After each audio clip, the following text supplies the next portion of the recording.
ಇವರಿಗೆ ಕೇಂದ್ರ ಸರ್ಕಾರ 2% ಸಾಲ ತಗೊಳ್ರಿ, ಬೇಕಾದ್ರೆ ತಗೊಳ್ಳೇಬೇಕು ಅಂತ ಹೇಳಿಲ್ಲ. ಇವರಿಗೆ ಬೇಕಾದ್ರೆ ತಗೊಳ್ರಿ, ನಾವು ಅನುಮತಿ ಕೊಡ್ತೀವಿ. ಯಾಕಂದ್ರೆ ಸಾಲ ತಗೋಬೇಕಾದ್ರೆ ಕೇಂದ್ರ ಸರ್ಕಾರದ ಅನುಮತಿಯಿಂದ ತಗೋಬೇಕಾಗುತ್ತೆ ಸಾಲ.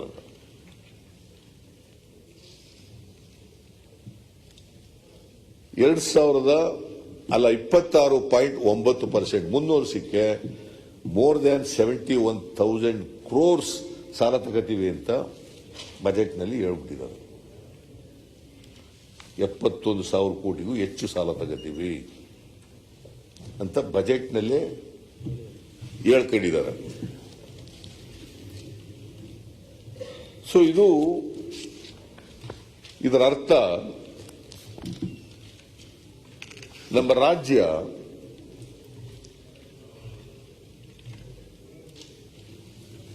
ಪ್ರತಿ ವರ್ಷ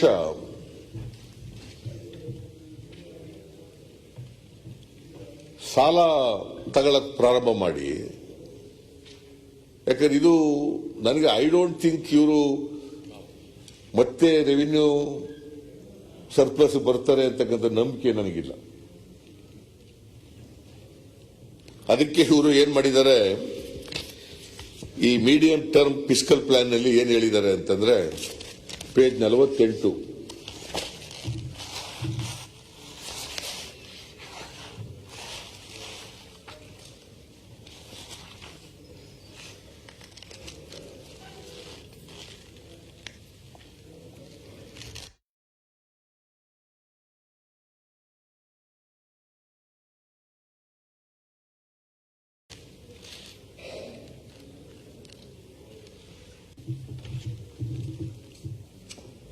$39,599 ಕೋಟಿ ರೂಪಾಯಿಗಳು 19-20ಕ್ಕೆ,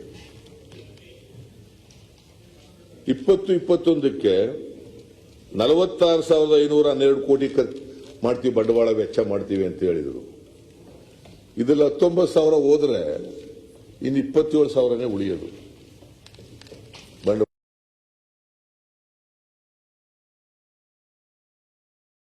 ಬಂಡವಾಳ ವೆಚ್ಚಕ್ಕೆ.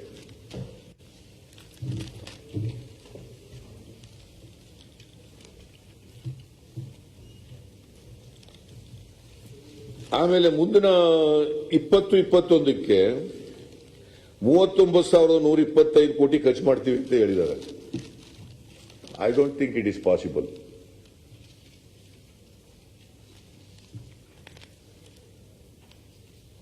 ಇಪ್ಪತ್ತೊಂದು 22ಕ್ಕೆ ಅಂದ್ರೆ ಮುಂದಿನ ವರ್ಷಕ್ಕೆ 44,237 ಕೋಟಿ ಮಾಡ್ತೀವಿ ಅಂತ ಹೇಳಿದ್ದಾರೆ. ಇದು ರಿವೈಸ್ಡ್ ಆದದ್ದು. 46,522 ರಿವೈಸ್ ಮಾಡ್ಕೊಂಡಿದ್ದಾರೆ 39,125 ಕೋಟಿಗೆ. ಮತ್ತೆ ಮುಂದಿನ ವರ್ಷಕ್ಕೆ 44,237 ಕೋಟಿ ನಾವು ಖರ್ಚು ಮಾಡ್ತೀವಿ ಅಂತ ಹೇಳಿದ್ದಾರೆ.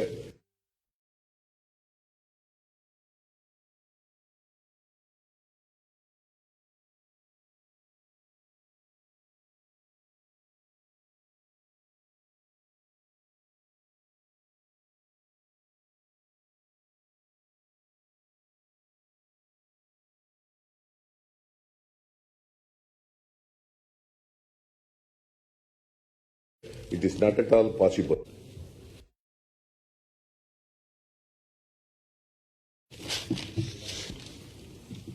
ಸಾಲ ತಗೊಳ್ಳೋದು, ರೆವಿನ್ಯೂ ಎಕ್ಸ್ಪೆಂಡಿಚರ್ ಕೊಡೋದು, ಆಮೇಲೆ ಉಳ್ಕೊಂಡೋದು 24-25ಕ್ಕೆ 10,000 ಕೋಟಿ ಅಷ್ಟೇ. 46,000 ಕೋಟಿಯಿಂದ 10,000 ಕೋಟಿ ಇಳಿದು ಬಿಡುದು. ಈ ವರ್ಷ 46,000 ಕೋಟಿ ಇರೋದು. 46,000 ಕೋಟಿಯಿಂದ 10,000 ಕೋಟಿ ಇಳಿದು ಬಿಡ್ತು. ಅಭಿವೃದ್ಧಿ ಆಗುವಂದ್ರೆ ಹೆಂಗೆ ಆಗ್ತದೆ? ರಾಜ್ಯ ಡೆವಲಪ್ ಆಗಬೇಕು. ಹೆಂಗಾಗ್ತದೆ? ಡೆವಲಪ್ ಮಾಡ್ತೀವಿ, ಎಲ್ಲಿದೆ? ವೇರ್ ಇಸ್ ದಿ ಮನಿ?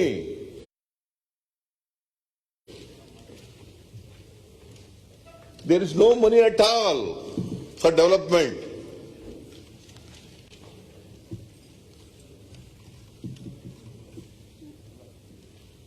ಸಾಲ ತಗೊಂಡದು ಎಲ್ಲ ರೆವಿನ್ಯೂ ಎಕ್ಸ್ಪೆಂಡಿಚರ್ಗೆ ಹೋಗ್ತದೆ. ಕಮಿಟೆಡ್ ಎಕ್ಸ್ಪೆಂಡಿಚರ್ ಎಷ್ಟಾಗಿದೆ ಅಂತಂದ್ರೆ, ಮಾನ್ಯ ಅಧ್ಯಕ್ಷರೇ, ಕಮಿಟೆಡ್ ಎಕ್ಸ್ಪೆಂಡಿಚರ್. ಕಮಿಟೆಡ್ ಎಕ್ಸ್ಪೆಂಡಿಚರ್ ಅಂತಂದ್ರೆ ಸಂಬಳ,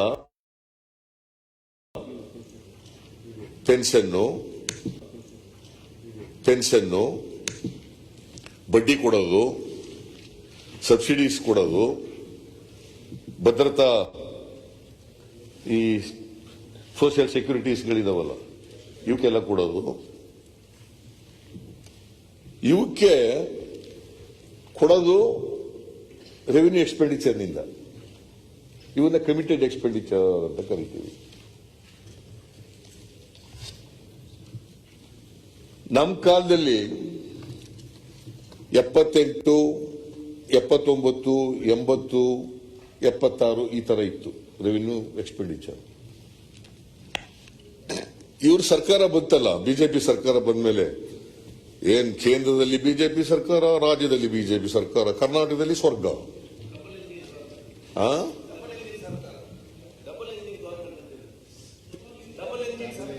ಡಬಲ್ ಇಂಜಿನ್ ಸರ್ಕಾರ, ಡಬಲ್ ಇಂಜಿನ್.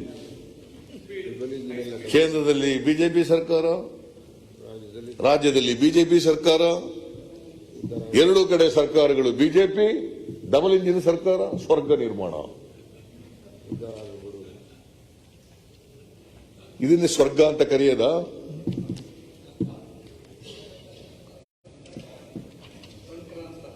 ಇದನ್ನೇ ಸ್ವರ್ಗ ಅಂತ ಕರಿಬೇಕಾ?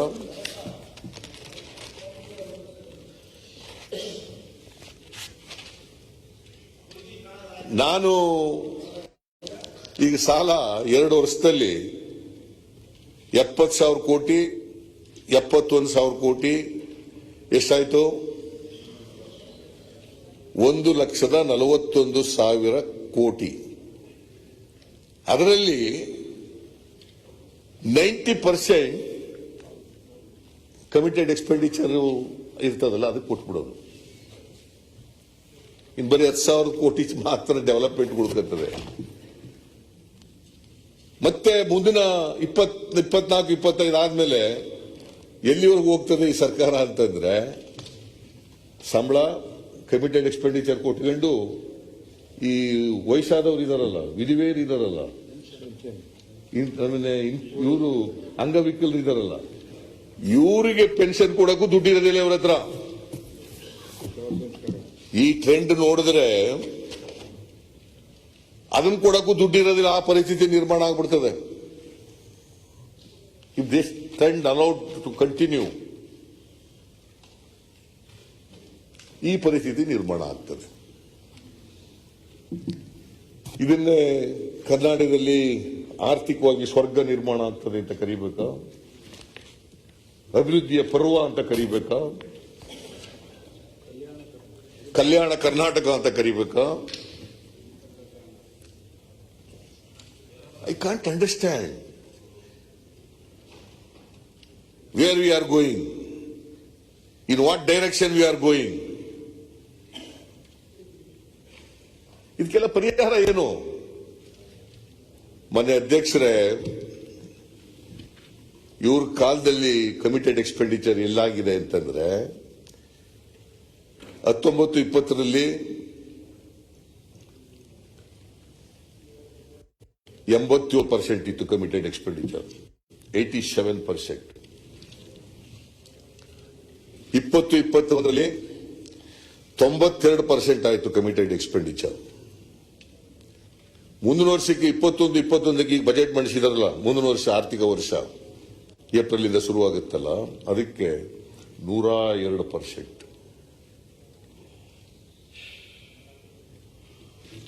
102%. ಇದು ನಾನು ಹೇಳಿರೋದಲ್ಲ, ನೀವೇ ಮೀಡಿಯಂ ಫಿಸ್ಕಲ್ ಪ್ಲಾನ್ ನಲ್ಲಿ ಹೇಳಿರ್ತಕ್ಕಂಥದ್ದು.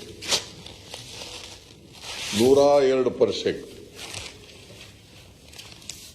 ಅಂದ್ರೆ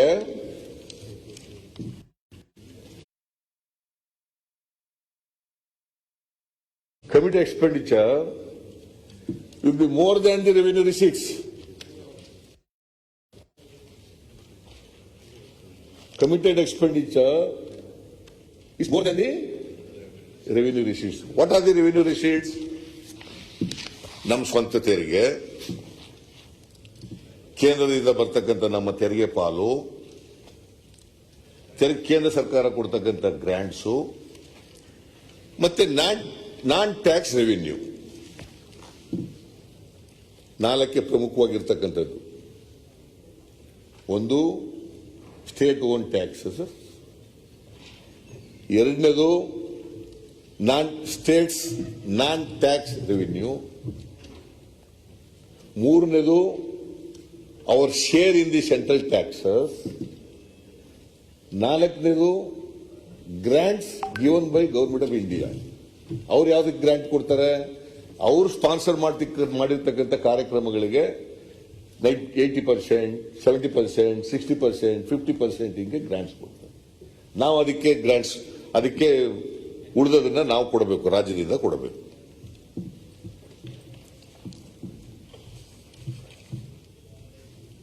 ಇದನ್ನ ಒಳ್ಳೆ ಬಜೆಟ್ ಅಂತ ಯಾರು ಕರೆಯಕ್ಕೆ ಸಾಧ್ಯನಾ? Any economist in the country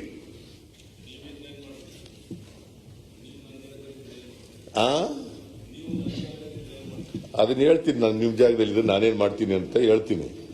ನನಗೆ ಅವಕಾಶ ಕೊಟ್ಟರೆ ಹೇಳ್ಬೋದಾಗಿತ್ತು. ನೀವು ಬಿಟ್ಬಿಡಿ, ನನಗೆ ಅಲ್ಲಿ ಕೊಡಿ ಜಾಗ, ನಾನು ಹೇಳ್ತೀನಿ. ಜನ ಕೊಡ್ತಾರೆ, ಜನ ಕೊಟ್ಟೆ ಕೊಡ್ತಾರೆ. ಮುಂದಿನ ವರ್ಷ ಅದನ್ನ ಸಾರಿಗೆ ಜನ ಕೊಡಿ. ಎಲ್ಗೂ ಏನ್ ಈ ದೇಶದಲ್ಲಿ ಎಲ್ಲ ಅದಕ್ಕೆ 1947 ಇಂದ ಒಬ್ಬರೇ ಕೂತಿದಾರ? ಬದಲಾವಣೆ ಆಗಿದ್ದಾವೆ. ನಿಮ್ಮನ್ನು ನೋಡ್ತಾರೆ, ನಮ್ಮನ್ನು ನೋಡ್ತಾರೆ, ಜನ ಬದಲಾವಣೆ ಮಾಡ್ತಾರೆ. ನಾವು ನಿಮ್ ಕುರ್ಚಿನಲ್ಲಿ ಬಂದು ಕೂತ್ಕೊಳ್ಳೋದು ದಿನ ಬಹಳ ದೂರ ಏನಿಲ್ಲ. Will come back.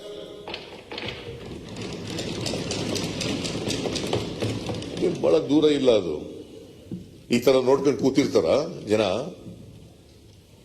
ಯಾಕಪ್ಪ ಇದಕ್ಕೆ ಬಸಣ ಕೂತ್ಕೋ ಬೇಡ, ನಾನು ಆಮೇಲೆ ಮಾತಾಡ. ಐ ನೋ ನೀನು GST ಕೌನ್ಸಿಲ್ ನಲ್ಲಿ ಮೆಂಬರ್ ಆಗಿ ಹೋಗ್ತಾ ಇದೆಯಾ ಅಂತ. ಕೂತ್ಕೊಳ್ಳಪ್ಪ. ನನಗೆ ಗೊತ್ತಿದೆ ನೀನು ದಾರಿ ತಪ್ಪಿಸಕ್ಕೆ ಪ್ರಯತ್ನ ಮಾಡ್ತೀಯಾ. ನಾನ್ ದಾರಿ ತಪ್ಪವನಲ್ಲ. ಅಲ್ಲಲ್ಲ, ನಾನು ದಾರಿ ತಪ್ಪಿಸೋ ಪ್ರಯತ್ನ ಮಾಡೋದಿಲ್ಲ. ಏನ್ ಮತ್ತೆ ಇದು ಮಧ್ಯೆ ಹೇಳೋದು? ಮಾನ್ಯ ನೋಡಿ, ಈಗ ಇದು ಡಿಬೇಟ್ ಮೇಲೆ ಚರ್ಚೆ ಇದೆ. ಅನ್ಪ್ರೆಸಿಡೆಂಟೆಡ್ ಪರಿಸ್ಥಿತಿ ಇದೆ. ಹಿಂದೆಂದೂ ಕೂಡ ಸರ್ಪ್ಲಸ್ ರೆವೆನ್ಯೂ ಇತ್ತು. ಈಗ ರೆವೆನ್ಯೂ ಡೆಫಿಸಿಟ್ ಬಜೆಟ್ ಆಗಿದೆ.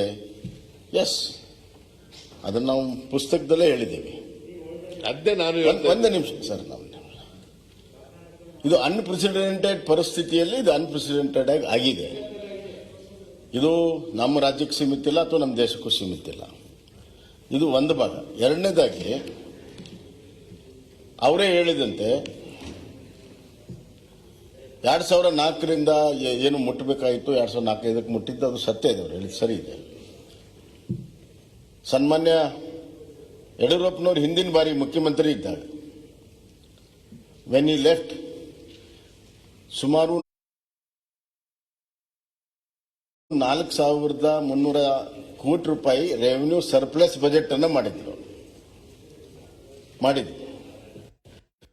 ಇವರು ಮುಖ್ಯಮಂತ್ರಿ ಆಗಿಬಿಟ್ಟಾಗ ಎಷ್ಟು ಕಮ್ಮಿ ಆಯಿತು?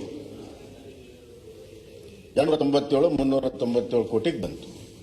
4,000 ಇದ್ದಿದ್ದು revenue surplus almost revenue negative ಬಂತು. ಸೊ ಇವ್ರ ಪರ್ಫಾರ್ಮೆನ್ಸ್ ನೋಡೇ ಜನ ಅವ್ರನ್ನಲ್ಲಿ ಕುಂದರ್ಸಿದ್ದಾರೆ. ಈಗ ನಾವಿದ್ದಾಗ ಹಂಗೆ ಮಾಡ್ತಿದ್ವಿ, ಹಂಗೆ ಮಾಡಿದ್ದೀವಿ, ಹೆಂಗೆ ಮಾಡಿದ್ದೀವಿ. ಅವತ್ತು ಕೋವಿಡ್ ಇರಲಿಲ್ಲ. ಒಂದು ನಿಮಿಷ, ಕೋವಿಡ್ ಇರಲಿಲ್ಲ. ಯಾವುದೇ ಒಂದು ಎಮರ್ಜೆನ್ಸಿ ಅನ್ನುವಂಥ ಪರಿಸ್ಥಿತಿನೂ ಇರಲಿಲ್ಲ. ಎಕನಾಮಿಕ್ ಸ್ಲೋ ಡೌನ್ ಇರಲಿಲ್ಲ, ಲಾಕ್ಡೌನ್ ಇರಲಿಲ್ಲ. ಏನಿಲ್ದಾಗ್ಲೇನೆ ನೀವು ರೆವೆನ್ಯೂ ಸರ್ಪ್ಲಸ್ ಅನ್ನು ಕಡಿಮೆ ಮಾಡ್ಕೊಂತ ಬಂದು ಅದರ ಬಳವಳಿಯಿಂದ ಇವತ್ತು ಇಂಥ ಎಮರ್ಜೆನ್ಸಿಯಲ್ಲಿ ಅನಿವಾರ್ಯವಾಗಿ ರೆವೆನ್ಯೂ ಡೆಫಿಸಿಟ್ ಬಜೆಟ್ ಮನ್ನಣೆ ಮಾಡುವಂತದ್ದು. ಈ ವಸ್ತುಸ್ಥಿತಿಯಲ್ಲಿ ಅವರು ಹೇಳಿದ್ರೆ ಸರಿ. How can you come back when your performance so dismal? How can you come back? ಅದು ಅಸಾಧ್ಯ. ಓಕೆ ಬಸವರಾಜ್,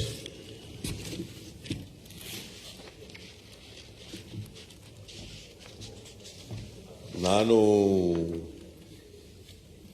ಕೋವಿಡ್ ಇಲ್ಲ ಅಂತ ಹೇಳಲಿಲ್ಲ. ನಾನು ಕೋವಿಡ್ ಇಲ್ಲ ಅಂತ ಹೇಳದ್ನ. What is the amount you have spent for the Covid? ನಿಮ್ಮ ಲೆಕ್ಕ ಪ್ರಕಾರನೇ 5,300 ಕೋಟಿ ಖರ್ಚು ಮಾಡಿದ್ದೀರಿ. ನನ್ನ ಪ್ರಕಾರ 4,330 ಕೋಟಿ ಖರ್ಚು ಮಾಡಿದ್ದೀರಿ.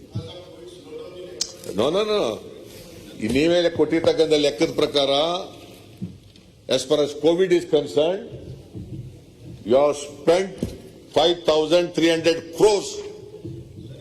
But you can't take the COVID as a defense for everything. What is the slow down effect ಏನಾಗಿದೆ ಎಕಾನಮಿ ಮೇಲೆ? ಟ್ಯಾಕ್ಸಸ್ ಎಷ್ಟು ಕಮ್ಮಿ ಆಗಿದೆ? ಆಮೇಲೆ ಉತ್ತರ ಕೊಡುವಾಗ ಹೇಳಿ, ಚೀಫ್ ಮಿನಿಸ್ಟರ್ ಹೇಳ್ತಾರೆ ಈಸ್ ಕೇಪಬಲ್. 8 ಬಜೆಟ್ ಮಾಡಿಸಿದ್ದಾರೆ, ಅವರು ಹೇಳ್ತಾರೆ. ಬರೀ ಎಕ್ಸ್ಪೆಂಡಿಚರ್ ಅಲ್ಲ, ಕೋವಿಡ್ ನಿಂದ ಎಂಟೈರ್ ಎಕಾನಮಿ ಹೆಂಗೆ, ಇಡೀ ಕಂಟ್ರಿಯಲ್ಲಿ ಹೆಂಗ್ ಡೌನ್ ಆಗಿದೆ, ರಾಜ್ಯದಲ್ಲಿ ಏನ್ ಎಫೆಕ್ಟ್ ಆಗಿದೆ, ಈಗ ಕಡಿಮೆ ಆಗಿದೆ. Is it not a fact? 2021-22ಕ್ಕೆ ಕಮಿಟೆಡ್ ಎಕ್ಸ್ಪೆಂಡಿಚರ್ 102% ಆಗುತ್ತೋ ಇಲ್ವೋ?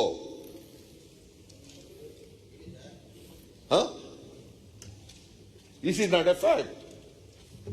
It is a fact.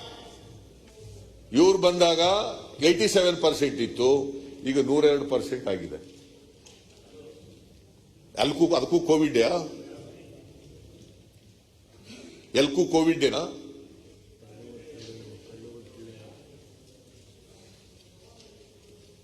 ಎಲ್ಕೂ Covid ಹೇಳಕ್ ಆಗೋದಿಲ್ಲ.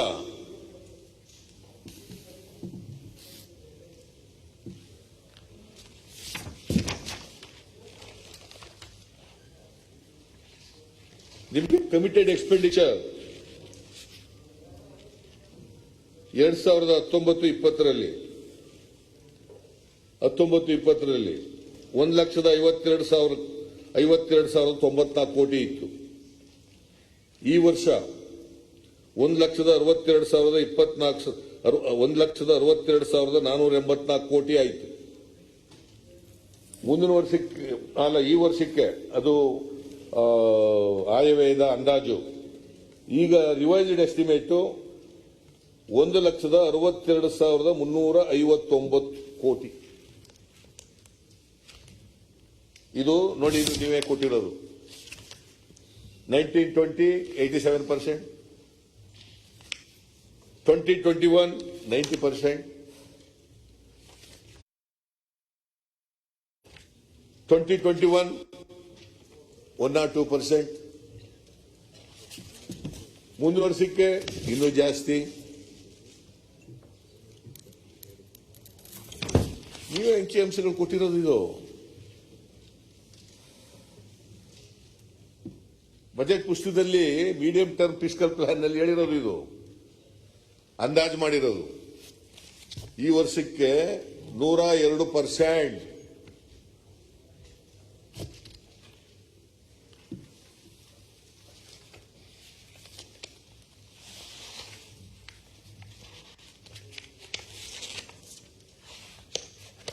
ಎಷ್ಟಾಗುತ್ತೆ ಗೊತ್ತಾ?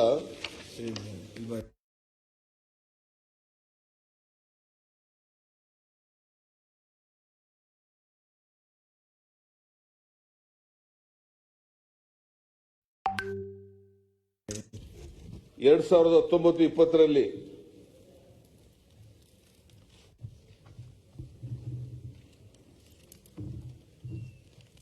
ನಿಮಗೆ -57,993. Where will we stand?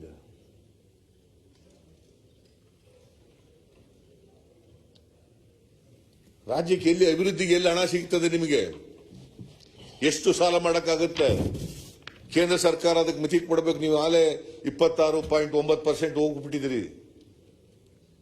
27% ಅವರು ಕೊಟ್ಟಿದ್ದಾರೆ ನಿಮಗೆ ಸಾಲ ತಗೊಳ್ಳಕ್ಕೆ.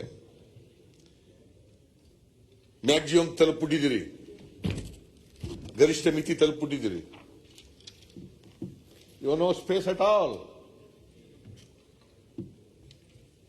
ಮತ್ತೆ ಸಾಲ ಮಾಡಕ್ಕೆ ಇವ್ರಿಗೆ ಅವಕಾಶ ಇಲ್ಲ. This is the situation.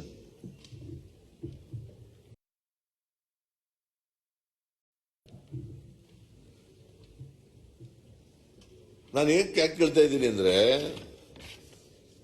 ನಾನು ಟೀಕೆ ಮಾಡಕ್ಕೋಸ್ಕರ ಇದನ್ನು ಟೀಕೆ ಮಾಡ್ತಾ ಇಲ್ಲ.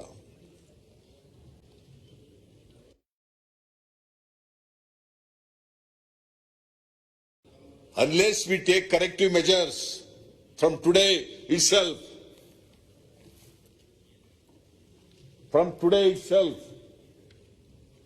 ನಾನು ಕಳೆದ ವರ್ಷನೂ ಹೇಳಿದ್ದೆ, ನಾನು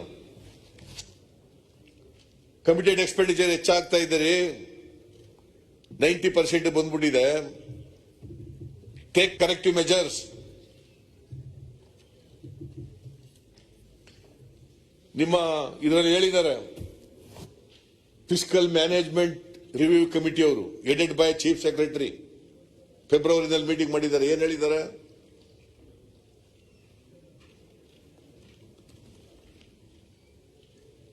ರೆವಿನ್ಯೂ ಎಕ್ಸ್ಪೆಂಡಿಚರ್ ಇದನ್ನ ಕಡಿಮೆ ಮಾಡಿ, ಕಮಿಟೆಡ್ ಎಕ್ಸ್ಪೆಂಡಿಚರ್ ಕಡಿಮೆ ಮಾಡಿ, ತೆರಿಗೆ ವಸೂಲಿ ಜಾಸ್ತಿ ಮಾಡಿ, ತೆರಿಗೆ ಸಂಗ್ರಹ ಜಾಸ್ತಿ ಮಾಡಿ, ನಾನ್ ಟ್ಯಾಕ್ಸ್ ರೆವಿನ್ಯೂ ಜಾಸ್ತಿ ಮಾಡಿ, ಯೂಸರ್ ಚಾರ್ಜ್ಗಳನ್ನ ಮತ್ತೆ ಪುನರ್ ಪರಿಶೀಲನೆ ಮಾಡಿ, 20 ಕೋಟಿವರೆಗೆ ಇರ್ತಕ್ಕಂಥ ಪ್ರಾಜೆಕ್ಟ್ಗಳನ್ನೆಲ್ಲ ಬಿಡಿ, ಇಲಾಖೆಗಳನ್ನ ಮರ್ಜು ಮಾಡಕ್ಕಾದ್ರೆ ಮರ್ಜು ಮಾಡಿ, ಅನಗತ್ಯ ಹುದ್ದೆಗಳನ್ನೆಲ್ಲ ರದ್ದು ಮಾಡಿ. Have you taken any step towards this corrective measures?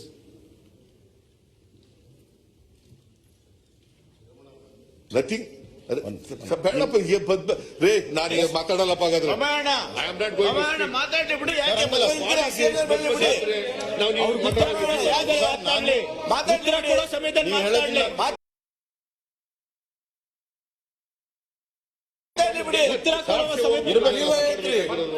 ಮಧ್ಯದಲ್ಲಿ ಎದ್ದೋಗ್ಬಾರ್ದು ನೀವು ಹೇಳ್ತೀರಿ. ನಾನು ಡಿಸ್ಟರ್ಬ್ ಮಾಡ್ಬೇಕಂತಲ್ಲ, ಜಸ್ಟ್ ಸಪ್ಲಿಮೆಂಟ್. ನನಗೇನ್ ಬೇಡ. ಸರಿಯಾದ ಪರ್ಸ್ಪೆಕ್ಟಿವ್ ಹೋಗ್ಬೇಕು ಅಂತ ನನ್ನ ಉದ್ದೇಶ. I am not going to yield. ಅವರು ಈಲ್ಡ್ ಆಗ್ತಾ ಇಲ್ಲ, ಅವ್ರು ಕಂಟಿನ್ಯೂ ಮಾಡ್ಬಿಡ್ಲಿ. ಬೊಮ್ಮಾಯಿಯವರು ಸಭಾಧ್ಯಕ್ಷರೇ, ಏನೋ ಒಂದ್ಸಾರಿ ಅಂಡರ್ಸ್ಟ್ಯಾಂಡ್. ಪದೇ ಪದೇ ಎದ್ರೆ ಹೆಂಗ್ ಮಾತಾಡಕ್ಕಾಗುತ್ತೆ? ಮಾತಾಡ್ಕೊಳ್ಳಿಯಪ್ಪ, ನಾವು ಹೋಗ್ತೀನಿ. ಅಲ್ಲ, ಅವ್ರು ಈಲ್ಡ್ ಆಗ್ತಾ ಇಲ್ಲ ಬೊಮ್ಮಾಯಿಯವರು. ನೀವು ಮಾತಾಡಿ, ನೀವು ಮುಂದುವರಿಸಿ. ಏನೋ ಒಂದ್ಸಾರಿ ಎದ್ರೆ ಐ ಕ್ಯಾನ್ ಅಂಡರ್ಸ್ಟ್ಯಾಂಡ್, 2 ಸಾರಿ ಎದ್ರೆ ಐ ಕ್ಯಾನ್ ಅಂಡರ್ಸ್ಟ್ಯಾಂಡ್. ಪದೇ ಪದೇ ಎದ್ದಿಲ್ಲ. ನಾನೇನ್ ಅಂದ್ಕೊಂಡೆ ಅಂದ್ರೆ,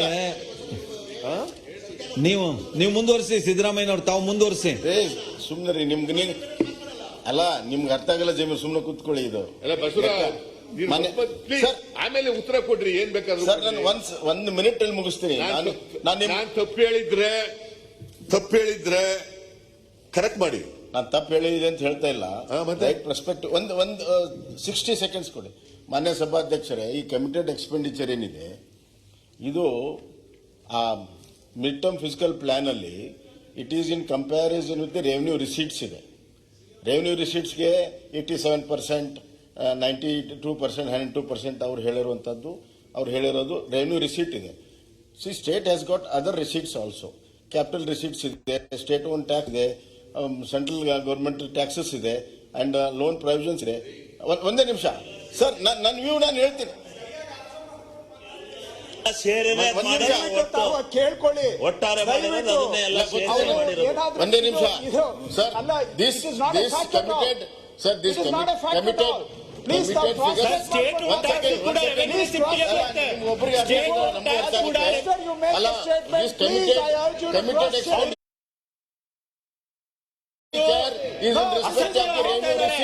it is not a fact. ಆ ಪರ್ಸ್ಪೆಕ್ಟಿವ್ ಅಲ್ಲೇ ನೋಡಬೇಕು.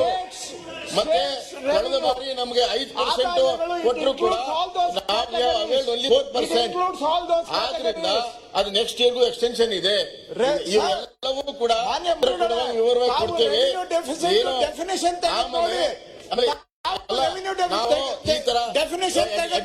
ಅಡ್ಮಿನಿಸ್ಟ್ರೇಟಿವ್ ರಿಫಾರ್ಮ್ ಸಲುವಾಗಿ ನಾವು ಹಿಂದಿನ ಚೀಫ್ ಸೆಕ್ರೆಟರಿ ಒಂದು ಕಮಿಟಿನೂ ಕೂಡ ಮಾಡಿದ್ದೇವೆ.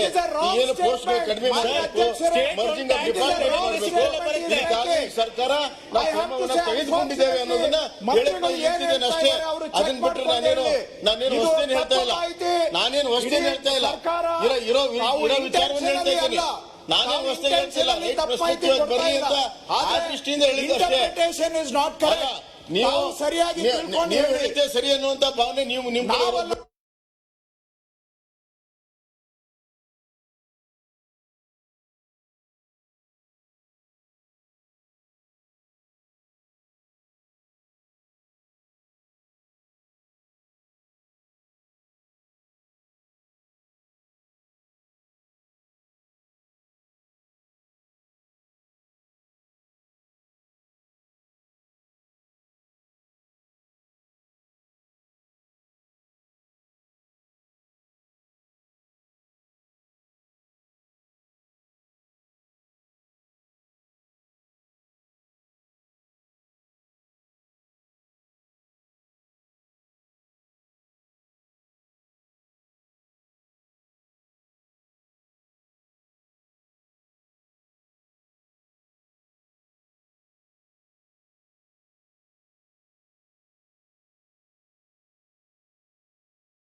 Ignorant I am not an ignorant.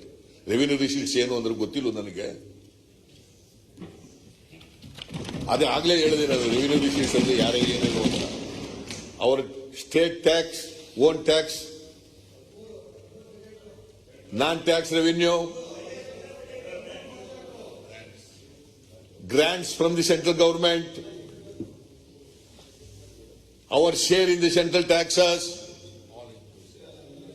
ಹೇಳಿದ್ನಲ್ಲ ಅದನ್ನ, ನೀವು ಹೇಳದನ್ನೇ ನಾನು ಹೇಳಿದೆ. ಏನ್ ಹೇಳೋದು?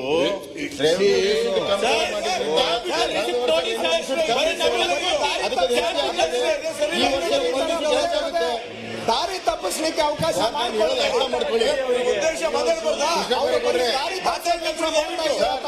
ಬಹಳ ಸಿಂಪಲ್ ಸರ್.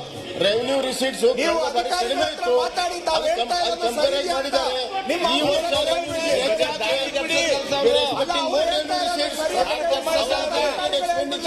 ಏನು ಪರ್ಸೆಂಟೇಜ್ ಕಡಿಮೆ ಆಗುತ್ತೆ.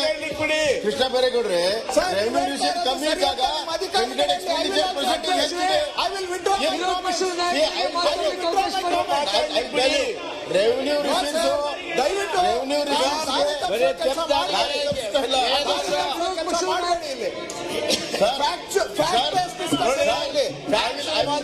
once again for the benefit of Krishna Bairegowda. Sir, revenue receipt ಗೆ ಕಂಪೇರ್ ಮಾಡಿ ಕಮಿಟೆಡ್ ಎಕ್ಸ್ಪೆಂಡಿಚರ್ ನ ಹೇಳಿದ್ದಾರೆ. ಕಳೆದ ಬಾರಿ ರೆವಿನ್ಯೂ ರಿಸೀಟ್ ಕಡಿಮೆ ಇತ್ತು, ಅದಕ್ಕಾಗಿ ಕಮಿಟೆಡ್ ಎಕ್ಸ್ಪೆಂಡಿಚರ್ ಜಾಸ್ತಿ ಆಗಿದೆ. ಈ ವರ್ಷ ರೆವಿನ್ಯೂ ರಿಸೀಟ್ ಜಾಸ್ತಿ ಆಗುತ್ತೆ, ಆಟೋಮೆಟಿಕ್ಲಿ ಕಡಿಮೆ ಆಗ್ತದೆ. ತಪ್ಪು ಇದನ್ನ ನಿಲ್ಲಿಸಬೇಕು ಇಲ್ಲಿಗೆ. ಸುಮ್ಮನೆ ಕುಂದಿರಪ್ಪ, ನಿಮ್ಗೇನ್ ಗೊತ್ತು? ಒಂದ್ ನಿಮಿಷ ಬೊಮ್ಮಾಯಿಯವರು.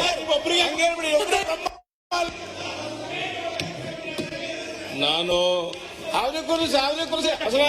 ಸಿದ್ದರಾಮಯ್ಯನವ್ರಿಗೆ, ಆ ಕಡೆ ಇರುವಂತಹ ಸದಸ್ಯರಿಗೆ, ಈ ಕಡೆ ಇರುವಂತಹ ಸದಸ್ಯರಿಗೆ ಒಂದು ಸ್ಪಷ್ಟವಾದಂತ ಮಾತನ್ನು ಹೇಳಕ್ಕೆ ಇಚ್ಛೆ ಪಡ್ತೇನೆ. ಸರ್ಕಾರ ಘೋಷಿಸಿರುವಂತ 21-22ನೇ ಸಾಲಿನ ಆಯವ್ಯಯದಲ್ಲಿ ಯಾವುದೇ ಅಭಿವೃದ್ಧಿ ಕಾಮಗಾರಿಯ ಮೇಲೆ ಪರಿಣಾಮ ಬೀರೋದಿಲ್ಲ. 21-22ನೇ ಸಾಲಿನ ಆಯವ್ಯಯದಲ್ಲಿ ಬಂಡವಾಳ ವೆಚ್ಚಕ್ಕೆ 17% ಮೀಸಲಿಟ್ಟಿದ್ದೇವೆ. ಅದರಿಂದ ನಾನೇ ಘೋಷಣೆ ಮಾಡಿದ್ದೇನೆ. ಒಂದು ಹಿನ್ನಡೆ ಆಗದಂತೆ ನೋಡಿಕೊಳ್ಳೋ ಜವಾಬ್ದಾರಿ ನಂದು. ಆ ಭರವಸೆಯನ್ನು ಎರಡೂ ಕಡೆ ಇರುವಂತಹ ಮನೆಯ ಸದಸ್ಯರು ನಾನು ಕೊಡ್ತಾ ಇದ್ದೀನಿ. ಸಾಲ ಮಾಡಿ ಅಭಿವೃದ್ಧಿ, ಸಾಲ ಮಾಡಿ ಬೇರೆ ಕಾಮಗಾರಿಗಳು. I am not confusing the government ಅಥವಾ ಫಾಲ್ಸ್ ಫಿಗರ್ಸ್ಗಳನ್ನ ಹೇಳ್ತಾ ಇಲ್ಲ ನಾನು. ಇದರಲ್ಲಿ ಹೇಳಿರ್ತಕ್ಕಂಥದ್ದೇ revenue expenditure is exceeding the revenue receipts. That is my point. Revenue expenditure is exceeding the revenue receipts. Committed expenditure is exceeding the revenue receipts. That is my point. Not that I do not know these things.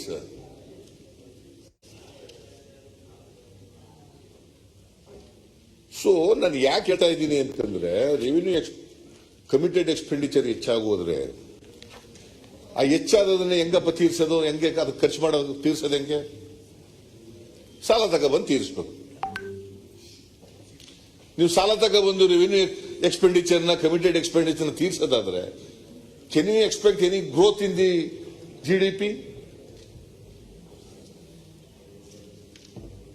Can anybody expect growth in the GDP? ದೇಶದ ಆಂತರಿಕ ಉತ್ಪನ್ನ ಹೆಚ್ಚಾಗ್ತದ? Revenue ಎಕ್ಸ್ಪೆಂಡಿಚರ್ಗೆ, ಸಂಬಳಕ್ಕೆ, ಪೆನ್ಷನ್ಗೆ, ಸಬ್ಸಿಡಿಗೆ ಇದು ಕೊಡಕ್ ಹೋದ್ರೆ ಆದಾಯ ಸೃಷ್ಟಿ ಮಾಡದೆ ಹೋದ್ರೆ ಅಲ್ಲ, ಇದು ಎಂತ ಅಸೆಟ್ಸ್ ನ ಸೃಷ್ಟಿ ಮಾಡದೆ ಹೋದ್ರೆ ಹೆಚ್ಚಾಗ್ತದ ಆದಾಯ?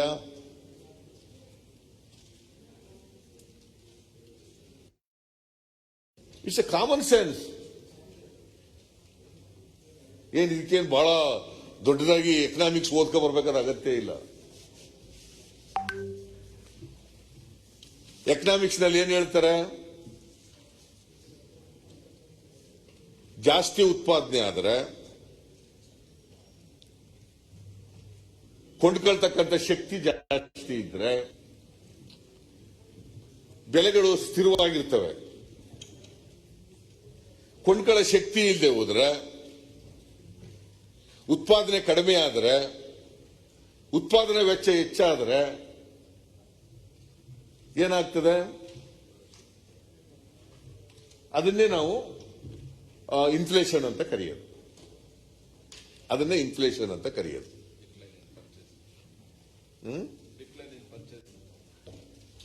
ಪರ್ಚೇಸಿಂಗ್ ಪವರ್ ಕಡಿಮೆ ಆದ್ರೆ, ಕೊಂಡ್ಕೊಳ್ಳೋ ಶಕ್ತಿ, ಅದನ್ನೇ ನಾನು ಹೇಳುದು, ಕೊಂಡ್ಕೊಳ್ಳೋ ಶಕ್ತಿ ಕಡಿಮೆ ಆದ್ರೆ ಎಲ್ಲಿ ರಾಜ್ಯ ಬೆಳವಣಿಗೆ ಆಗ್ತದೆ? ದೇಶದ ಉತ್ಪನ್ನ ಜಾಸ್ತಿ ಆಗ್ಬೇಕು, ಕೊಂಡ್ಕೊಳ್ಳೋ ಶಕ್ತಿ ಇರಬೇಕು, ಬೆಲೆಗಳು ಸ್ಥಿರವಾಗಿರ್ತವೆ, ರೈತರಿಗೆ ನ್ಯಾಯಯುತವಾದಂತ ಬೆಲೆ ಸಿಗ್ಲಿಕ್ಕೆ ಸಾಧ್ಯ ಆಗ್ತದೆ, ಹೆಚ್ಚು ಬೆಳೀತಾರೆ.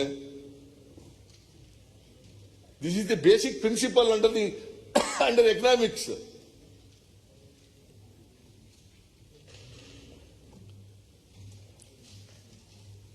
ಅದಕ್ಕೆ ನಾನು ಸಜೆಸ್ಟ್ ಮಾಡಿದ್ದೆ, ಕೊರೋನಾ ಬಂದಾಗ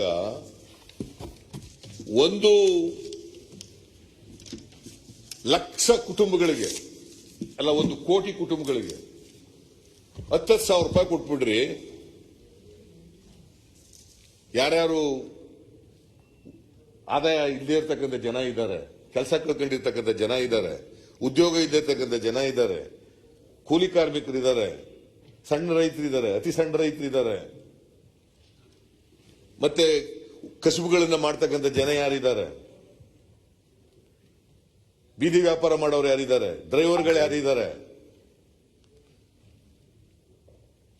ಇವ್ರಿಗೆಲ್ಲ 10,000 ರೂಪಾಯಿ ಕೊಟ್ಬಿಡ್ರಿ. It comes to about 10,000 crores.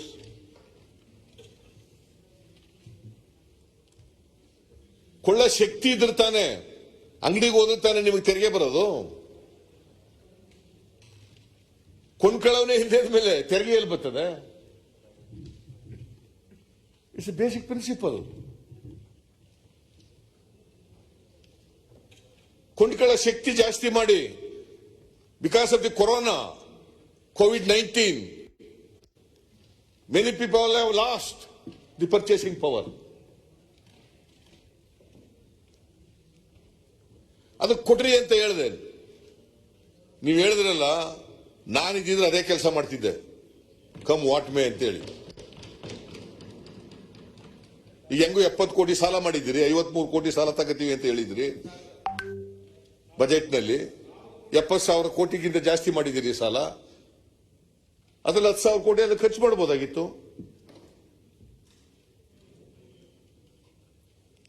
That you have not done.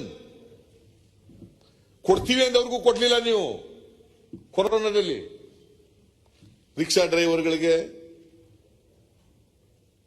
Taxi ಡ್ರೈವರ್ಗಳಿಗೆ, ಟ್ರಕ್ ಡ್ರೈವರ್ಗಳಿಗೆ, ಬೀದಿ ವ್ಯಾಪಾರಿಗರಿಗೆ, ಕ್ಷೌರಿಕರಿಗೆ, ಮಡಿವಾಳರಿಗೆ, ನೇಕಾರರಿಗೆ, ಅಗ್ರಿಕಲ್ಚರಿಸ್ಟ್ಗೆ ಕೊಡ್ಲಿಲ್ಲ.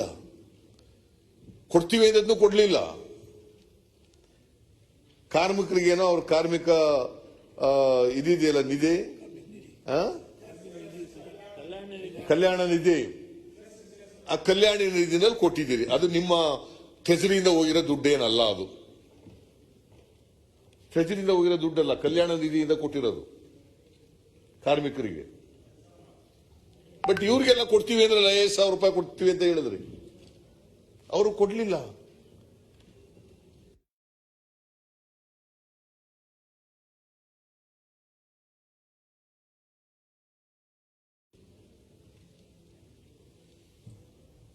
ಅದೇ ನೀವು 10,000 ರೂಪಾಯಿ ಕೊಟ್ಬಿಟ್ಟಿದ್ರೆ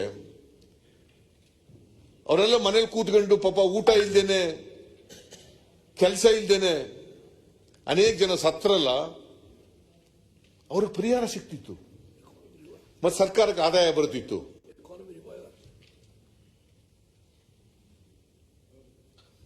that you are not done. ನಾವು ಯಾಸ್ ವಿರೋಧ ಪಕ್ಷವಾಗಿ ನಾವು ಕೂಡ ಮನವಿಯನ್ನೆಲ್ಲ ಕೊಟ್ಟ ಹೋಗಿ ನಿಮಗೆ ಮಾಡ್ರಿ ಇದನ್ನ ಅಂತೇಳಿ. ವಿರೋಧ ಪಕ್ಷದವ್ರನ್ನ ಕಿವಿಗೆ ಹಾಕೊಳ್ಳಿಲ್ಲ, ವಿರೋಧ ಪಕ್ಷದವ್ರ ಮಾತುಗಳನ್ನ ಕಿವಿಗೆ ಹಾಕೊಳ್ಳಿಲ್ಲ. ನಾವು ಅನೇಕ ಪತ್ರಿಕೆಗಳನ್ನು ಬರ್ತದೆ, ಅನೇಕ ಸಂದರ್ಭಗಳು ಉತ್ತರ ಕೊಡ್ಲಿಲ್ಲ. ನೀವು ಪತ್ರ ಬರೆದಕ್ಕೆ ಉತ್ತರ ಕೊಡ್ಲಿಲ್ಲ. Leader of the opposition, a shadow chief minister in democracy.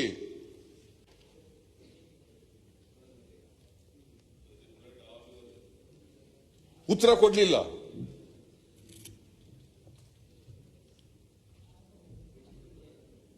That is how. ಬೇಕಾದಷ್ಟು ಕೊಡ್ತೀನಿ, ಇವತ್ತೇ ಕೊಡ್ತೀನಿ, ಇವತ್ತೇ ಕೊಡ್ತೀನಿ. ಯಾವ್ಯಾವ ಕೊಟ್ಟಿಲ್ಲ ಅಂತ ಇವತ್ತೇ ಕೊಡ್ತೀನಿ, ಇವತ್ತೇ ಕೊಡ್ತೀನಿ.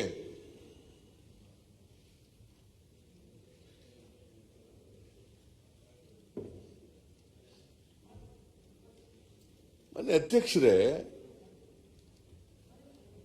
ಕೋವಿಡ್-19 ಬಂತು, ಇಡೀ ಜಗತ್ತಿನಲ್ಲಿ ಬಂತು. I can understand. ಅದರಿಂದ ಎಕನಾಮಿಕ್ ಸ್ಲೋ ಡೌನ್ ಆಗಿದೆ, ಇಲ್ಲ ಅಂತ ಹೇಳಲ್ಲ. ಭಾರತದಲ್ಲೇ ಆಗಿದೆ, ದೇಶದಲ್ಲೇ ಆಗಿದೆ, ಜಗತ್ತಿನಲ್ಲೇ ಆಗಿದೆ. ಬಟ್ ಅದು ಒಂದೇ ಕಾರಣ ಅಲ್ಲ, ಅದೊಂದನ್ನೇ ನಾವು ತೋರಿಸ್ಕೊಂಡು ಕೂತ್ಕೊಳ್ಳಕ್ಕಾಗೋದಿಲ್ಲ.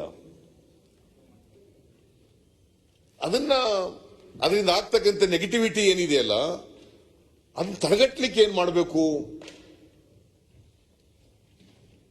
ಅದ್ರ ಬಗ್ಗೆ ನೀವು ಗಂಭೀರವಾಗಿ ಚಿಂತನೆ ಮಾಡಲಿಲ್ಲ, ಅದ್ರ ಬಗ್ಗೆ ಕ್ರಮಗಳು ತಗೊಳ್ಳಿಲ್ಲ. ಇದು ಪರಿಸ್ಥಿತಿ ಇರ್ತಕ್ಕಂಥದ್ದು. ಇದು ಒಂದ್ ಕಡೆ. ಎರಡನೇದೇನಾಗಿದೆ, ಕೇಂದ್ರ ಸರ್ಕಾರ ಕೊಡ್ತಕ್ಕಂಥ ನಮ್ಮ ಪಾಲಿನ ಹಣ, ಅವ್ರು ಕೊಡ್ತಕ್ಕಂಥ ಗ್ರಾಂಟ್ಸು ಕಡಿಮೆ ಮಾಡ್ತಾ ಬಂದ್ಬಿಟ್ರು. ಒನ್ ಹ್ಯಾಂಡ್ ಟ್ಯಾಕ್ಸ್ ಕಲೆಕ್ಷನ್ ಆಗಲಿಲ್ಲ, on the other hand grants ಬರಲಿಲ್ಲ, ನಮ್ಮ ತೆರಿಗೆ ಪಾಲು ಬರಲಿಲ್ಲ. 15th ಫೈನಾನ್ಸ್ ಕಮಿಷನ್ ಬಂತು.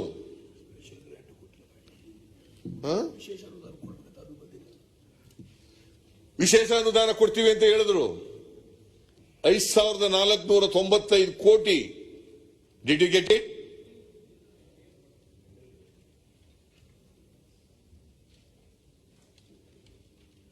ನಿಮ್ ಸರ್ಕಾರ ಜೋರಾಗಿ ಕೇಳಿದ್ಯಾ? ಪ್ರೈಮ್ ಮಿನಿಸ್ಟರ್ 25 ಜನ ಎಂಪಿಗಳಿದ್ದಾರೆ. ಕೇಂದ್ರ ಸರ್ಕಾರದ ಪ್ರಧಾನಮಂತ್ರಿಗಳ ಹತ್ರ ಹೋಗಿ ಕೂತ್ಕೊಂಡು, ನೋಡಿ ನಮ್ಮ ರಾಜ್ಯದಲ್ಲಿ ಈ ತರ ಪರಿಸ್ಥಿತಿ ಇದೆ, ಕೋವಿಡ್ ನಿಂದ ಹಿಂಗಾಗ್ಬಿಟ್ಟಿದೆ, 15th ಫೈನಾನ್ಸ್ ಕಮಿಷನ್ ಅಲ್ಲಿ 5,495 ಕೋಟಿ ಶಿಫಾರಸ್ ಮಾಡಿದ್ದಾರೆ, ಕೊಟ್ರಿ ಅದನ್ನ ಅಂತ ಕೇಳಬಹುದಾಗಿತ್ತಲ್ಲ. ನಿಮಗೆಲ್ಲ ಏನ್ ಕೋವಿಡ್ ಖರ್ಚು ಮಾಡಿದ್ದೀರಿ 5,300 ಚಿಲ್ಲರೆ ಕೋಟಿ, 5,372 ಕೋಟಿ ಖರ್ಚು ಮಾಡಿದೀವಿ ಅಂತ ಹೇಳ್ತೀರಿ. ಅದೆಲ್ಲ ಅದೇ ದುಡ್ಡಲ್ಲಿ ಬಂದ್ಬಿಡ್ತಿತ್ತಲ್ಲ ಎಲ್ಲ. ಅಷ್ಟು ದುಡ್ಡು ತರಿಸ್ಕೊಂಡಿದ್ರೆ 5,495 ಕೋಟಿ ವಿಶೇಷ ಗ್ರಾಂಟ್ಸ್ ನಿಮಗೆ ಶಿಫಾರಸ್ ಮಾಡಿದ್ದದು. Why have failed to take?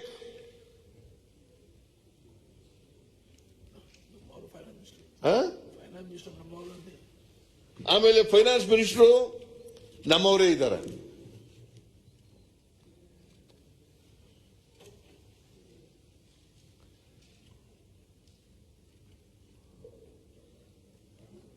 ಇದು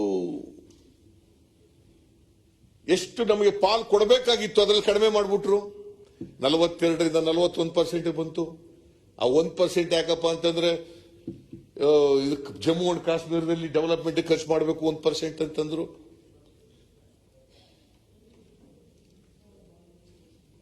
$4.71% ನಮಗೆ ಬಂದಿತ್ತು 14th ಫೈನಾನ್ಸ್ ಕಮಿಷನ್ ನಲ್ಲಿ. ಈಗ 3.64 ಎಷ್ಟು ಕಡಿಮೆ ಆಯಿತು? 1.01. It's A big amount. 4.71 ಇತ್ತು 14th ಫೈನಾನ್ಸ್ ಕಮಿಷನ್ ನಲ್ಲಿ ನಮಗೆ, ನಮ್ಮ ಪಾಲು, ರಾಜ್ಯದ ಪಾಲು. ಅದು 15th ಫೈನಾನ್ಸ್ ಕಮಿಷನ್ ನಲ್ಲಿ 3.64. That means to say 1.01. 1% ಅಂದ್ರೆ ಸಾವಿರಾರು ಕೋಟಿ ಆಗುತ್ತೆ.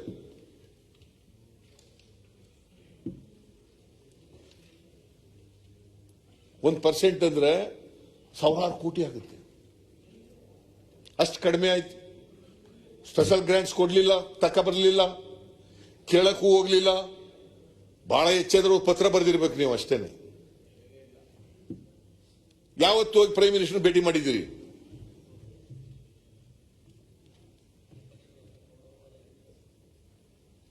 ಯಾವತ್ತು ಹೋಗಿ ನಿಮ್ಮ ಎಂಪಿಗಳೆಲ್ಲ ಹೋಗಿ ಪ್ರೈಮ್ ಮಿನಿಸ್ಟರ್ ಭೇಟಿ ಮಾಡಿ, ಫೈನಾನ್ಸ್ ಮಿನಿಸ್ಟರ್ ಭೇಟಿ ಮಾಡಿ ಒತ್ತಾಯ ಮಾಡಿದ್ದೀರಿ? So many instance. ಯಾವಾಗ ಹೋಗಿದ್ರಿ ಅಂತ? Is it not an injustice caused by the government of India to our state?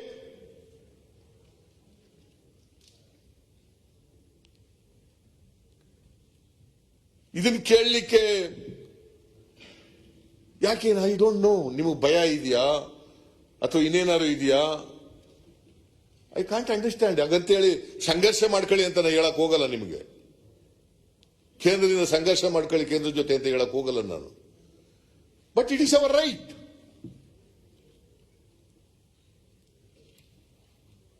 ನಮ್ಮ ಹಕ್ಕನ್ನು ಕೂಡ ಚಲಾಯಿಸಕ್ ಆಗದೆ ಇದ್ಮೇಲೆ ನೀವು ಸರ್ಕಾರ ನಡೆಸಲಿಕ್ಕೆ ಸಮರ್ಥರ?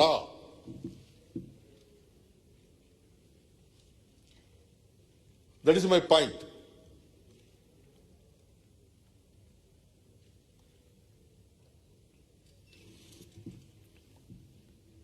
ಮಾನ್ಯ ಅಧ್ಯಕ್ಷರೇ, 15th ಫೈನಾನ್ಸ್ ಕಮಿಷನ್ ಇಂದ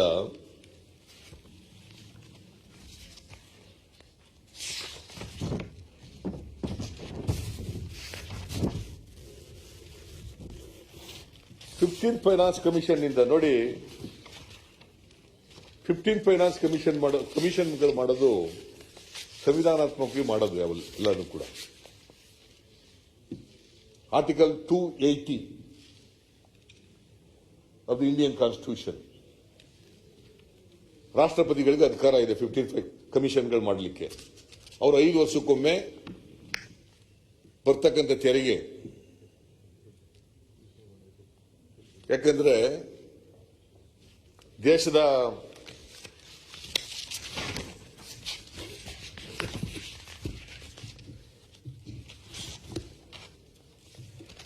ಆರ್ಟಿಕಲ್ 246 ನಲ್ಲಿ ಬಹಳ ಸ್ಪಷ್ಟವಾಗಿ ಹೇಳಿದೆ. 7th schedule article 246, 7th schedule article 246 ಬಹಳ ಸ್ಪಷ್ಟವಾಗಿ ಹೇಳಿದೆ. ಕೇಂದ್ರ ಸರ್ಕಾರ ಟ್ಯಾಕ್ಸ್ ಕಲೆಕ್ಷನ್ ಮಾಡಲಿಕ್ಕೆ, ರಾಜ್ಯ ಸರ್ಕಾರ ಟ್ಯಾಕ್ಸ್ ಕಲೆಕ್ಷನ್ ಮಾಡಲಿಕ್ಕೆ, ಕೇಂದ್ರ ಸರ್ಕಾರ ಕಾನೂನು ಮಾಡಲಿಕ್ಕೆ, ರಾಜ್ಯ ಸರ್ಕಾರ ಕಾನೂನುಗಳು ಮಾಡಲಿಕ್ಕೆ ಸಂವಿಧಾನದಲ್ಲಿ ಅವಕಾಶ ಮಾಡಿಕೊಟ್ಟಿದ್ದಾರೆ. ಆದರೆ ಸಂವಿಧಾನದ ರೀತಿಯ ಜವಾಬ್ದಾರಿಗಳು ನಮಗೆ ಜಾಸ್ತಿ. ರಾಜ್ಯಕ್ಕೆ ಅವ್ರಿಗೆ ತೆರಿಗೆ ವಸೂಲು ಮಾಡೋದು ಜಾಸ್ತಿ. ಅಂಕಿಅಂಶಗಳ ಪ್ರಕಾರ 63ರಿಂದ 64% ತೆರಿಗೆ ಅವರು ವಸೂಲು ಮಾಡ್ತಾರೆ. 63ರಿಂದ 64